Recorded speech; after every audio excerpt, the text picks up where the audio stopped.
What is up, guys? It is me, Max, back again with another guitar tutorial, and today we are going to take a look at the Weeknd Let Me Go, a song that kind of popped up out of nowhere. I have no idea where it came from. It didn't get announced anywhere, and apparently it's a scrapped song from an earlier album, and it kind of didn't quite make the cut, so it somehow made it into the public now.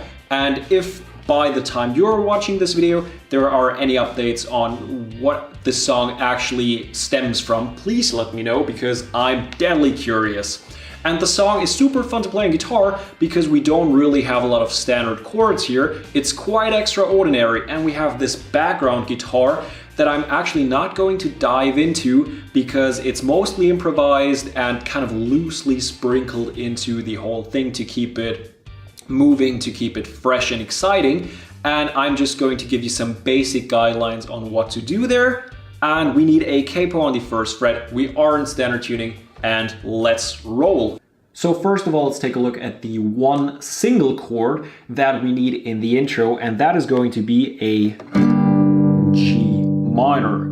It's a bar chord, meaning that we take our first finger, which is our index finger, and we put it across all 6 strings on the 3rd fret.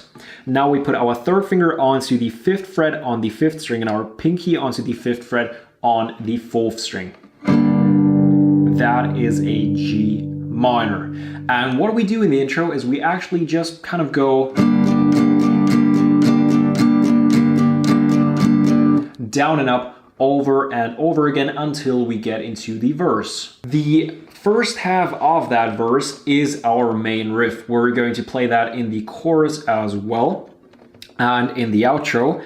And we start things off with our G minor again. Our second chord will be a D sharp, which is going to be a regular D shape for us because we've got our capo on the 1st.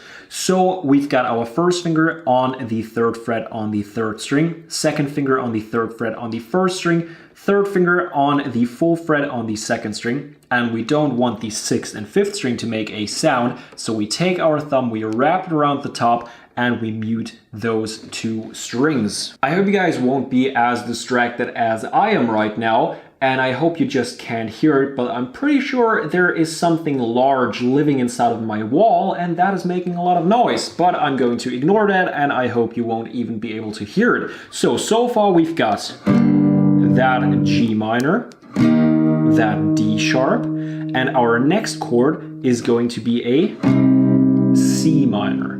Once again a bar chord, but this time around we take our first finger and we only put it across the 5th to the 1st string, so not onto the 6th string. We actually mute the 6th string with our first finger as well by slightly touching it. And then we put our 3rd finger onto the 5th fret on the 4th string, pinky onto the 5th fret on the 3rd string, and second finger on the 4th fret on the 2nd string. That is a C minor. So G minor, D sharp, C minor, and our last chord is going to be an A sharp. So it's a regular A shape for us because of the capo, so we put our first finger onto the 3rd fret on the 4th string, second finger onto the 3rd fret on the 3rd string, and 3rd finger onto the 3rd fret on the 2nd string.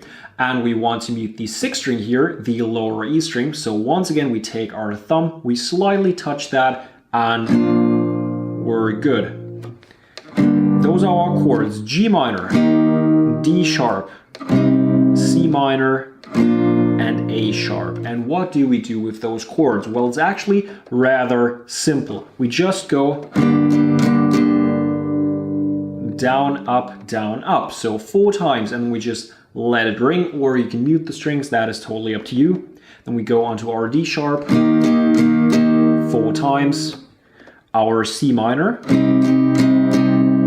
We actually do it twice on here and once on the A, so we go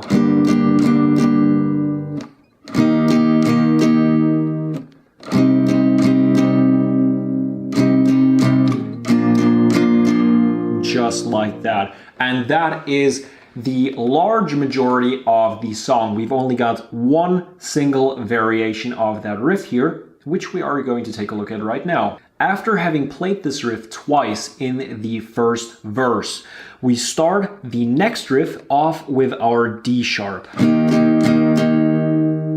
We jump onto our C minor. This time we only played once. We go onto our A sharp. And now we play this one twice. And now say hello to the craziest chord I have had to deal with in a while, because we are looking at an A sharp major 9, no third. What's going on? But that's what we have to play here. We switch from our A or our A sharp onto this chord. We've now got our first finger on the 2nd fret on the 3rd string and our second finger on the 3rd fret on the 4th string. So it's actually not too hard to play, but at first I thought we would have this kind of soothing sounding, well, it would turn into an F at this point if we go into that E major shape, but shifted up a fret. But this actually comes a lot closer to what they're actually playing, and I think that is what they're playing. But aside from that, what do we do with those chords? Well, we've got our D sharp once,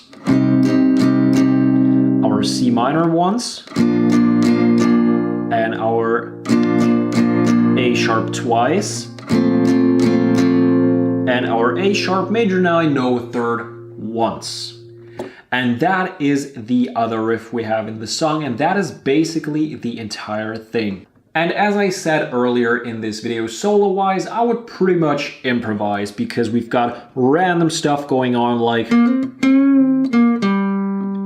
stuff that kind of fits in note-wise, so within the scale we're in. And as long as you're kind of sticking to that, there's not too much that can go wrong. And that is where I'm going to end this video. I hope you guys enjoyed this video. If so, drop it a thumbs up, helps me out more than you might think. And if you haven't done so already and are new to the channel, go ahead and hit that subscribe button. It's somewhere down there. And as always, I hope that I will see you guys next time.